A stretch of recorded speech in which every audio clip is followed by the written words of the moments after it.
Hi, folks. I hope that you guys are doing pretty well, considering what's happening in Israel and also in the prophetic front. So today is Wednesday, the 11th of October, 2023. And I guess there's a lot of to catch up on. Today marks the fourth day of Israel war against Hamas.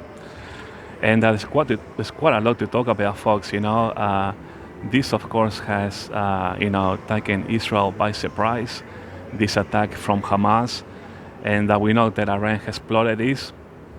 And it is unbelievable, folks, the images that are, seeing on TV. In Israel, the authorities and even commentators worldwide are calling this Israel's 9/11 or Israel's Pearl Harbor, if you like. And when you think about the numbers, more than 900 Israeli people dead, if you like.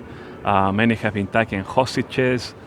Many have been killed in cold blood, shot by gunfire. Hostages in terms of women, children, the elderly, Israeli soldiers, and also tourists as well, from many nations, if you like. So, and of course, now we know that Hamas is, killing them. They're using them as bargaining chips and things like that. So we really got to pray, for the peace of Israel. But I have made a speech, if you like. I got a bit of paper here. Because I want to be, sensitive about this situation. Now, we all need to condemn this monstrous terrorist attack from Hamas against Israel. We all need to support Israel. Israel has the right to defend and to protect the nation. And we all need to take our authority in Christ and pray for the people of Israel that are being directly affected by this. Of course, the families of those people that now have deceased members of the family as a result of this attack from Hamas. Many women and children and elderly, people, IDF soldiers and tourists alike have been killed, sequestered, taken hostage, and Hamas is now killing, some of them, torturing them, using them as bargaining chips and things like that, and shields or human shields.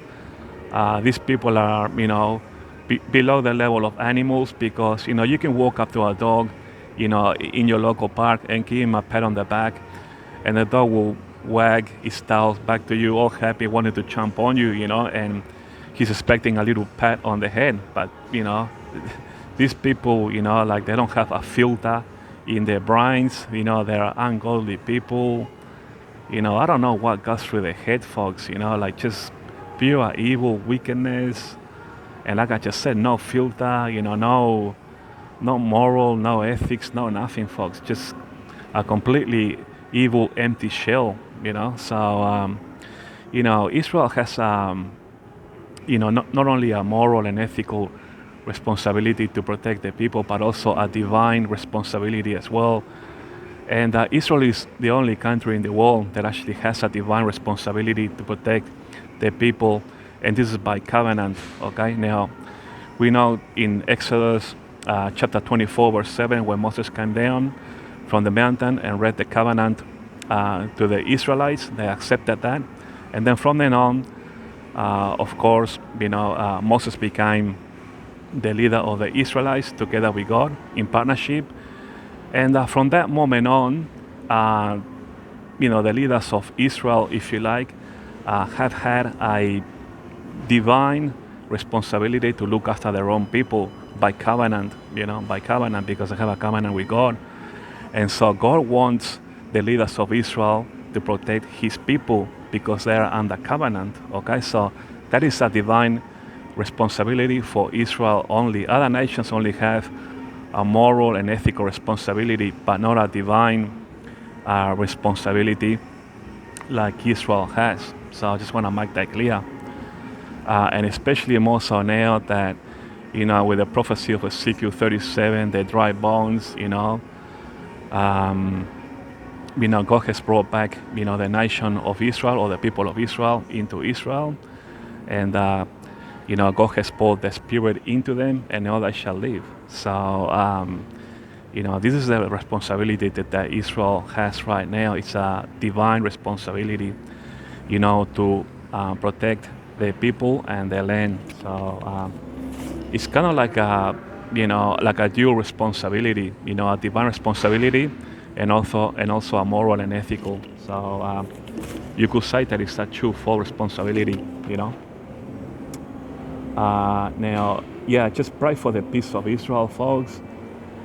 Pray for God's protection of Israel, its people, its soldiers, which are now in the front line, fighting Hamas.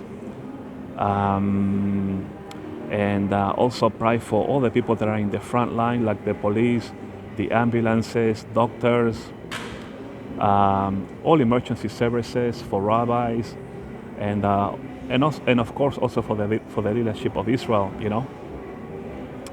The people in Israel now are very confused. They are very edgy folks. Like I'm watching a lot of videos out there on YouTube, and even Israeli commentators, Israeli journalists, they are very edgy. Of what's happening in Israel right now.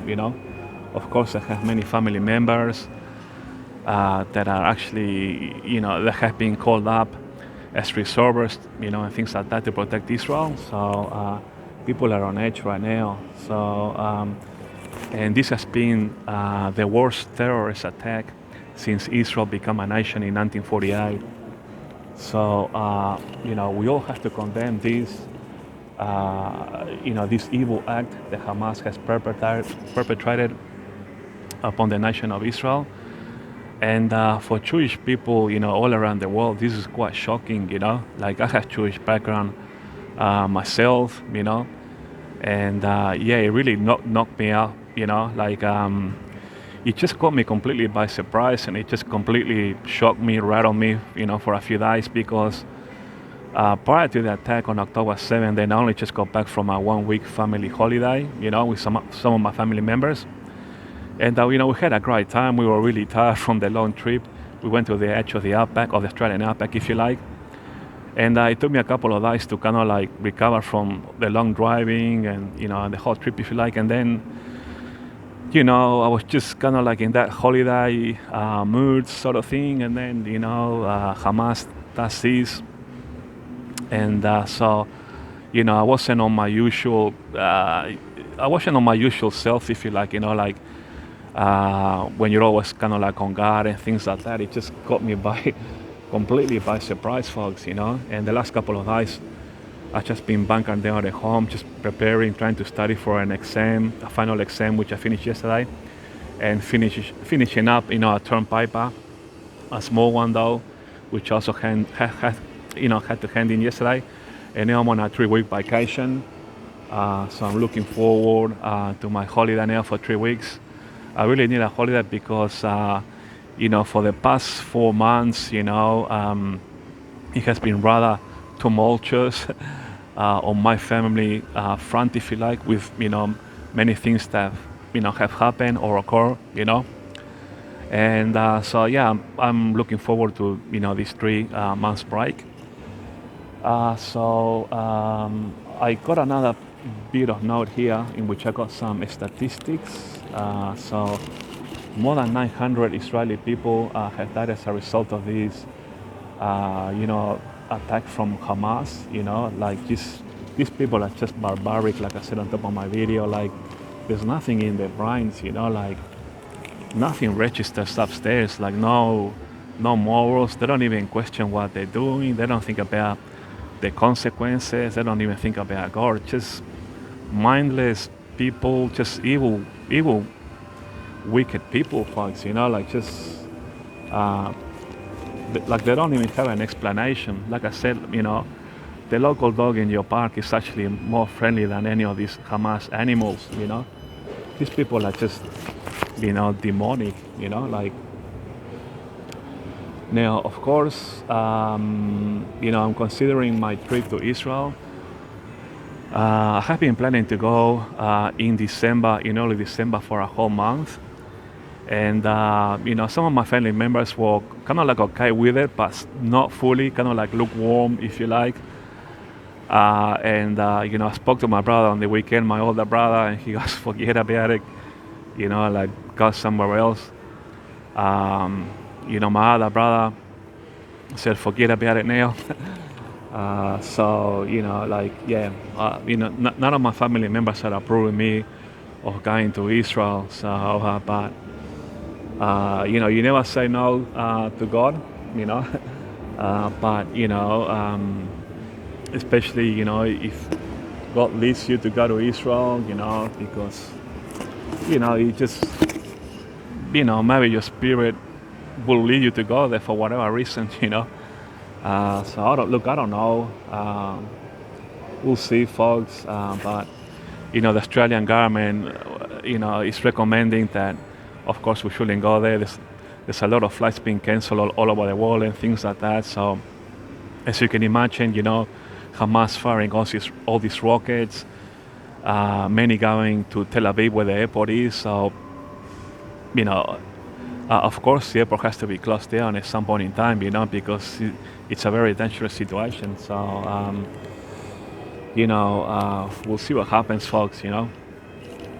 Now, this thing with Hamas, it looks to me from all the videos that I've been watching and all the experts that I've been hearing that the situation is under control now. And Israel it has contained Hamas, and they are bombarding them, kind of like softening them up, if you like, preparing for a grand attack where they're just going to wipe them out once and for all, because Israel has to, folks, like for a long time, Hamas and Hezbollah has been a thorn on Israel's backyard, if you like. They have killed and mined these terrorists. Hundreds and hundreds of Israeli people have died as a result of this. I don't know what the figures are, but it's just beyond the Richter scale. And so this is the time to do it, folks. And of course, we are in prophetic times, and I'm hearing that this is going to be, by all accounts, experts are saying that this is going to be a multi-front war that is going to involve, Hamas, Hezbollah, all those other terror cells like Islamic Jihad. Syria will be involved in this, of course, Iran, and the fact that the Americans have sent, the Gerald Ford, a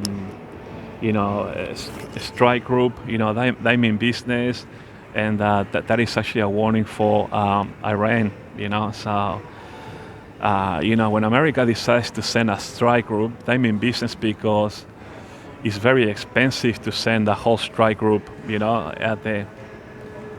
My father always used to tell me, because my father trained in America as a U.S. Navy SEAL. He was part of the South Atlantic Fleet. He trained at the Norfolk Naval Base in Virginia, And my father always used to tell me, like the Americans take training very serious. They don't muck around with that. They don't fool around. And when they go on a mission, they mean business. And they have to mean business because those operations are very costly.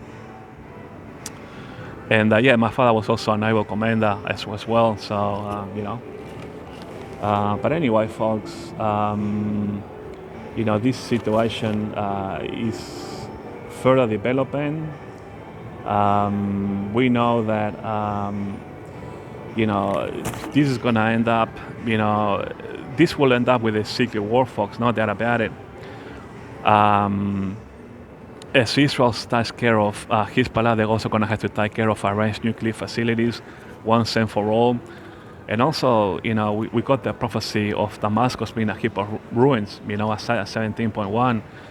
And from what I'm hearing out there on YouTube by listening to the experts, in the fields out there, then I'm getting the idea that they're going to be doing all this, They're going to be taking care of this multi-front war, the Elam Bible prophecy and the Isaiah 17 Bible prophecy. And of course, we know that this will trigger the secret war. So, buckle up, folks, because, all these end-time Bible prophecies, work together synchronous, one at a time in an orderly fashion, folks. And this will then trigger the rapture of the church after the third temple. Now, um, many Christians here in United, they are worried about the rapture.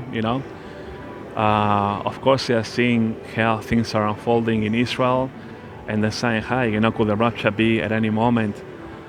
I already done many videos, folks. I already told you that the rapture of the church is going to happen after Israel finishes rebuilding the third temple, because, you know, um, if we read the book of Revelation 11 quite clearly, the angel tells John the apostle, "Hey, go and measure the temple," because that was already finished and done at the end of the church age, and now Moses and Elijah are going to be using that temple for 3.5 years to prophesy. So, and also for the fact that Isaiah and Micah prophesied this third temple, in the last days, folks, where we are now.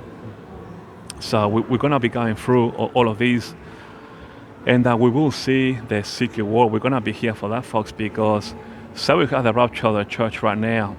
Where are we in the next moment, in the next second, into the trib? Okay, now, if we are in the trib for argument's sake right now, okay, just as an example, then we know that God is going to defeat this great northern army or this coalition of Ezekiel 38, 39, and then he's going to glorify and magnify himself. So God cannot glorify and magnify himself, whilst, the church, is not here.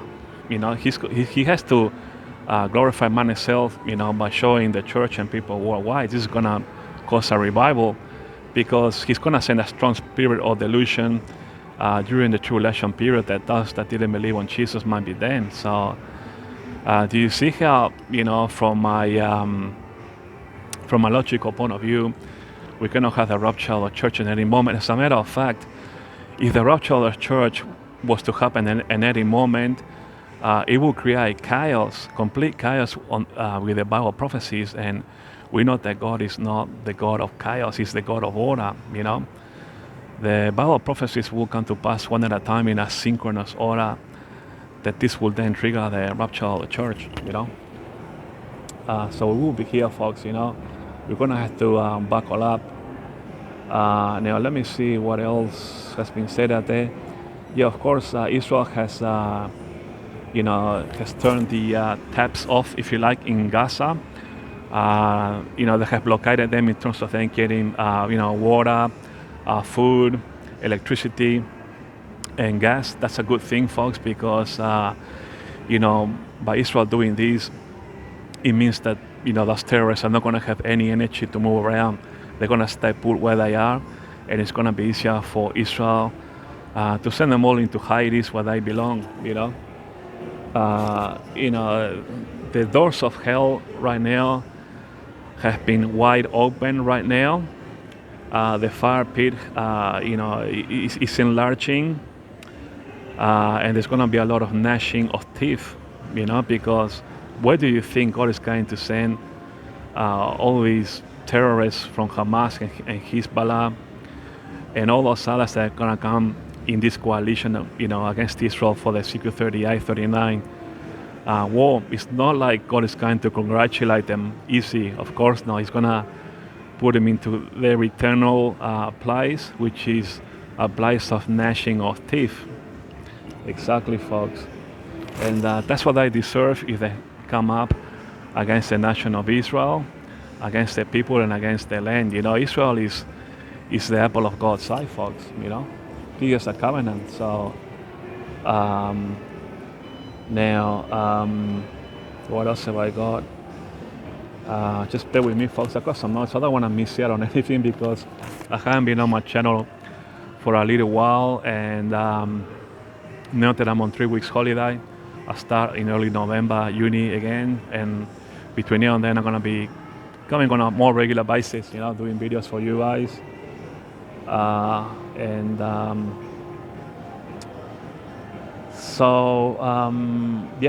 guess one of the things that we're going to have to be aware is actually of the Ezekiel earthquake, okay? Ezekiel 38, 1920.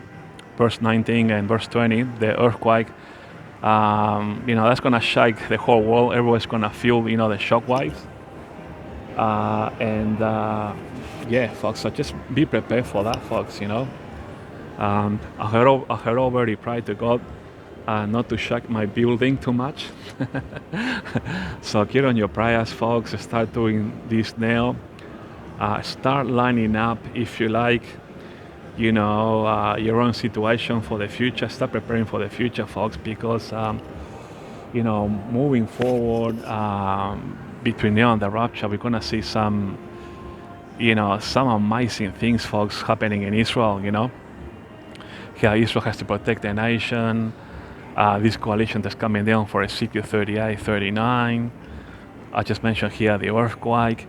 Then we're gonna see the covenant being signed. Regarding the covenant, as per Daniel 9:27, then you will have to throw into the equation, of course, Israel, the Palestinians, Saudi Arabia, also Jordan, because Jordans are the custodians of the Temple Mount, and perhaps maybe others, but I'm pretty sure that these four will be the most important players in that covenant with many. And once Israel signs this covenant with many, then they will get the permission that is needed to rebuild the third temple. And we're gonna be here to see that, folks. So yeah, we are now living in biblical times, folks. The rapture of the church, folks, is unstoppable now, completely unstoppable. And it's unstoppable because the end time Bible prophecies are already beginning to come to pass. Soon we're gonna be seeing the Elam Bible prophecy, Isaiah 17. This will lead on to Ezekiel, covenant, third temple, then rapture of the church. So this is unstoppable now. And aside that we are no longer in the church age now, we are sort of like walking on the bridge right now, because we are in a transition period, because Israel is going to be going into the tribulation period. And so right now all of us kind of like have left land, and now we're walking on the bridge, if you like. And we are walking on the bridge heading towards heaven, folks, for the rapture of the church. So, and just think about the ramifications of the rapture. That's gonna be awesome, folks. Like right now we got this body that's sinful, and we're gonna be getting a glorified body that's going to have awesome powers. We're finally gonna know all about the Bible when we get to heaven, because of the Holy Spirit and Jesus. And we're gonna be in heaven, folks, experiencing heaven, for the first time. Meeting family members that are already there. And yeah, the Bema judgment seat of Christ, getting our rewards, our crowns. The marriage supper of the Lamb, and then coming down on white stallions, to fight for Armageddon, and then for the millennial kingdom, we're gonna be reigning with Jesus as priests and kings. And one of the good things that we're gonna be experiencing in heaven is just complete joy, complete joy, peace, no more sinful nature, and yeah, we're gonna be set free, folks. Like Jesus said, no more sin. We're just gonna be like perfect, just like Jesus. So it's gonna be good. And aside from meeting our family members, we're gonna be meeting, the prophets, the 12 apostles, Bible heroes, folks, Bible heroes. How awesome is that? And Jesus, and we're gonna be seeing the throne of God. Like wow. The fear of the Lord is the beginning of wisdom, folks. Like it's gonna be, when we see God sitting on His throne and Jesus sitting on His right hand. Wow, that is going to be like monumental, folks. All of us will, bend their knees and just bow to God on the floor. Like when we see the God of Israel, folks, it is just gonna be monumental, folks. the biggest thing that we'll ever get to see in our lives is to see God sitting on His throne and Jesus sitting on His right side. That is going to be the greatest thing that we ever going to see. When we get to heaven. So be prepared. Start thinking about what's next. As we are walking on this transitional bridge, heading towards heaven, heading towards a rapture church. Now, many Bible scholars say that the next biggest prophetic event in God's calendar is a rapture of the church. That's true, folks, but there is another kind of like another big event before that, and that's when God defeats this coalition that's coming for the secret word of 38, 39. He's going to glorify and magnify Himself, and we're going to be watching on our news how God is running down hail and brimstone, pestilence. He's going to be giving them a flood. He's going to wipe them all out, but leave only 1/6. They're going to be killing each other. It's going to be that great earthquake where the mountains are going to be falling down. Yeah, it's buckle up, folks. Like these Bible prophecies are big time, and everyone's shocked and shattered. I'm shattered because of what has happened in Israel. Especially all those innocent people. Like the women, the children, the elderly, the IDF soldiers, tourists. Just butchered and and been my hostage and taken into Gaza by these mindless demonic robots. That's all they are, mindless demonic robots, because they don't even think about the consequences, because if they were any good, all of us are born with an inner compass, with a conscience that tells us what's good and what's wrong. These people, it's like they don't even have a compass. They just act on impulse, on the demons that are inside of them, folks. Like that's why Israel and God too, in partnership, has to defeat this evil from Hamas and Hezbollah. It is time, folks, that Israel finally cleans up. They have to clean up, folks, to be in peace in order to rebuild the third temple, because that third temple cannot be rebuilt whilst Israel is in war. It has to be done after. That's why all these prophecies are synchronous. They are in order. Just remember that God is not the God of chaos, but the God of order. And so that's why they're going to be happening, one at a time in an orderly fashion until we have the rapture of the church. So we might see Isaiah 17 first and then Elam, or we might see Elam first and Isaiah 17, or we might see both of them done simultaneously. It wouldn't surprise me. Whichever way this goes, then this will trigger Ezekiel 38. After Ezekiel 38, then this will, of course, we're going to see the signing of the covenant, and then the rebuilding of Israel's third temple. After that, at the end of the third temple, then the confirming of the covenant, the Antichrist coming out, saying, hey, covenant here, then rapture of the church. This is the plan, folks. But, between now and then, we're going to have to summon up a lot of courage, folks. We're going to be seeing, we're going to be shocked in a way, how we're going to see all these things unfolding in Israel, like all these Bible prophecies, because this timetable is all for Israel. Israel has to deal with a lot and basically clean up, before we had a rapture. And so that's why our prayers for Israel right now is very important, that,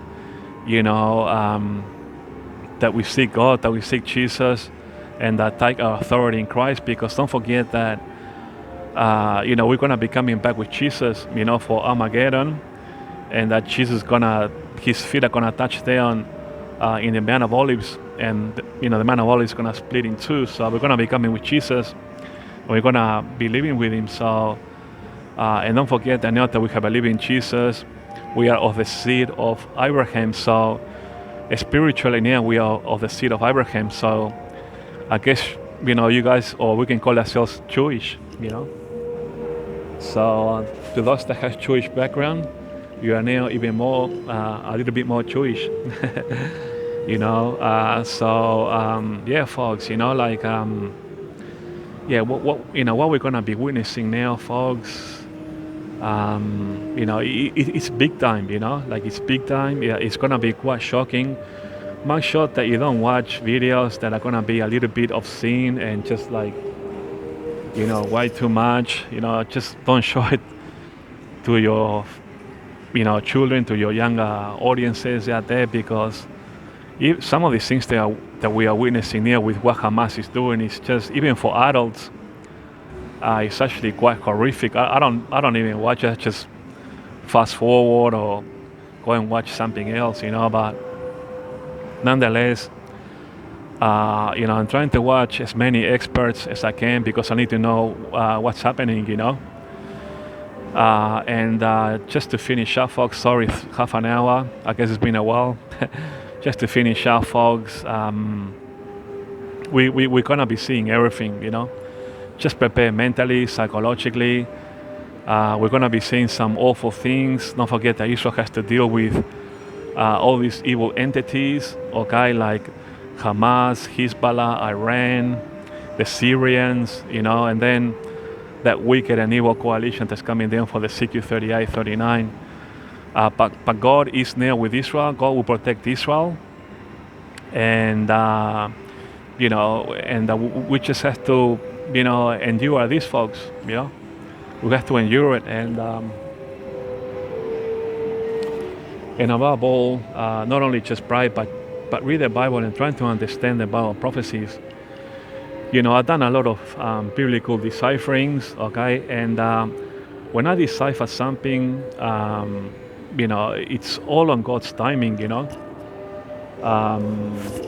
everything that God gives me, it's all on His timing, not on my timing. I'm just a vessel that God uses.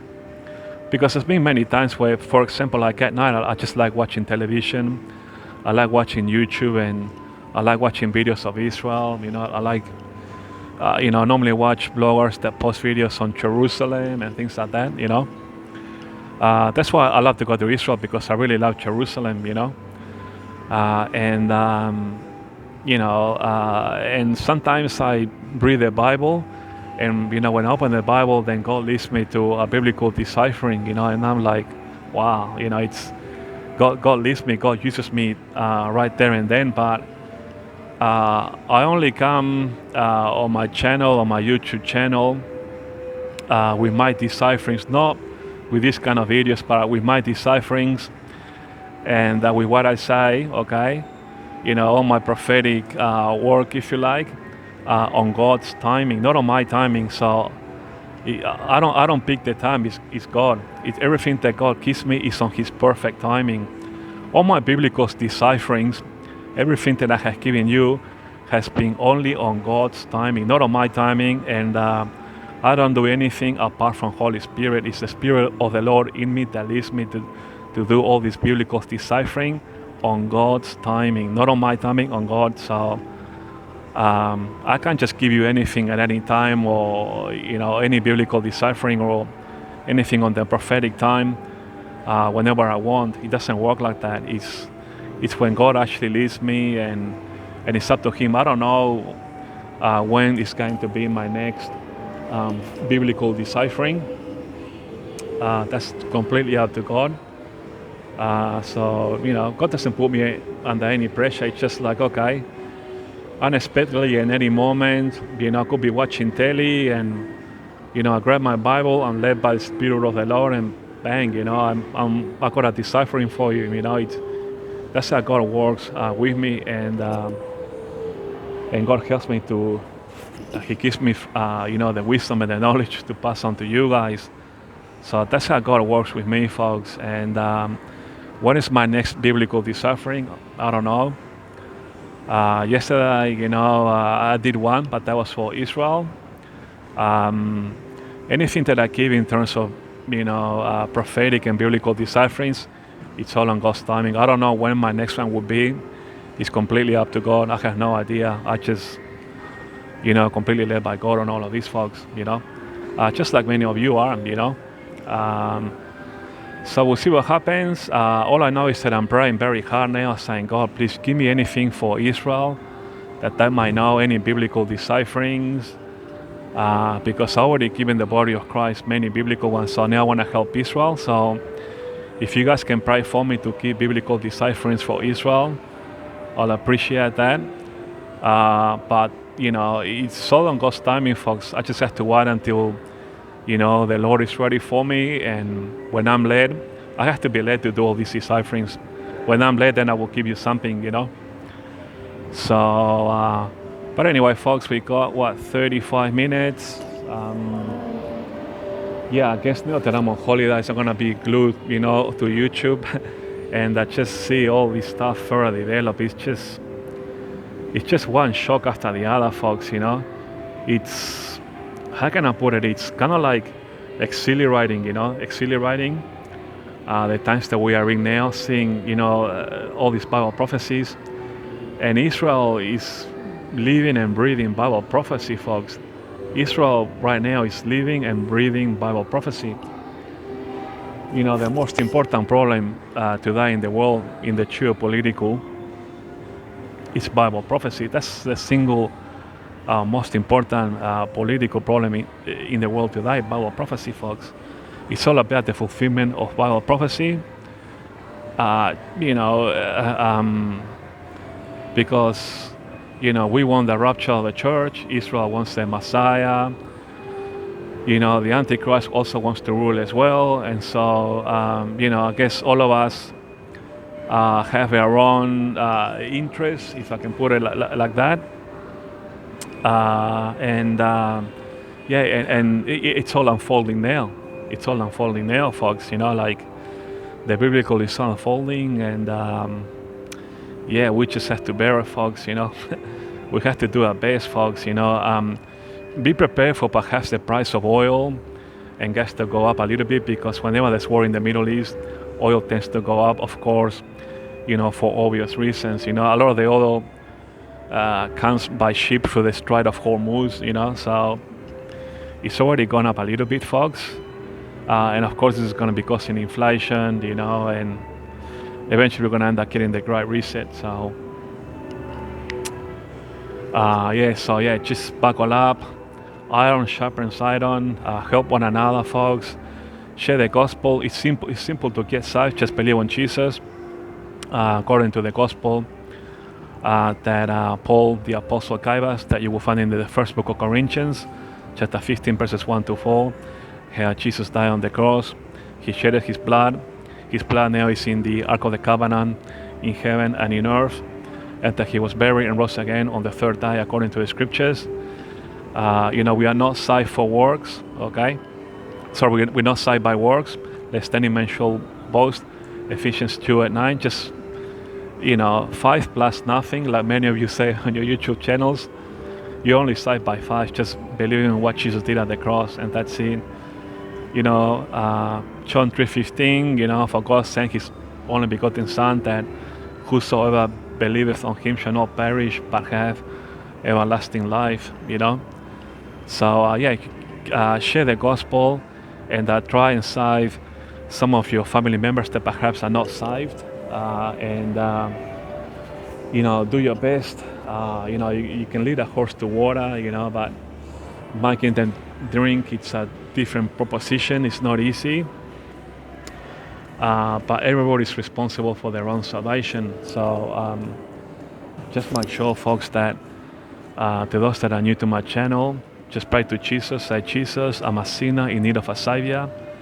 I believe that you came to earth to die on the cross, and that you were buried and rose again on the third day, according to the scriptures, according to the Gospel of Paul found in 1 Corinthians chapter 15, verses 1 to 4. And take that knowledge and believe that in your heart, because God requires 5. Okay, so just believe this gospel by 5. Folks, get saved, because time is running out. We are no longer in the church age now. We are on that bridge heading towards heaven. We are on the rapture of the church bridge.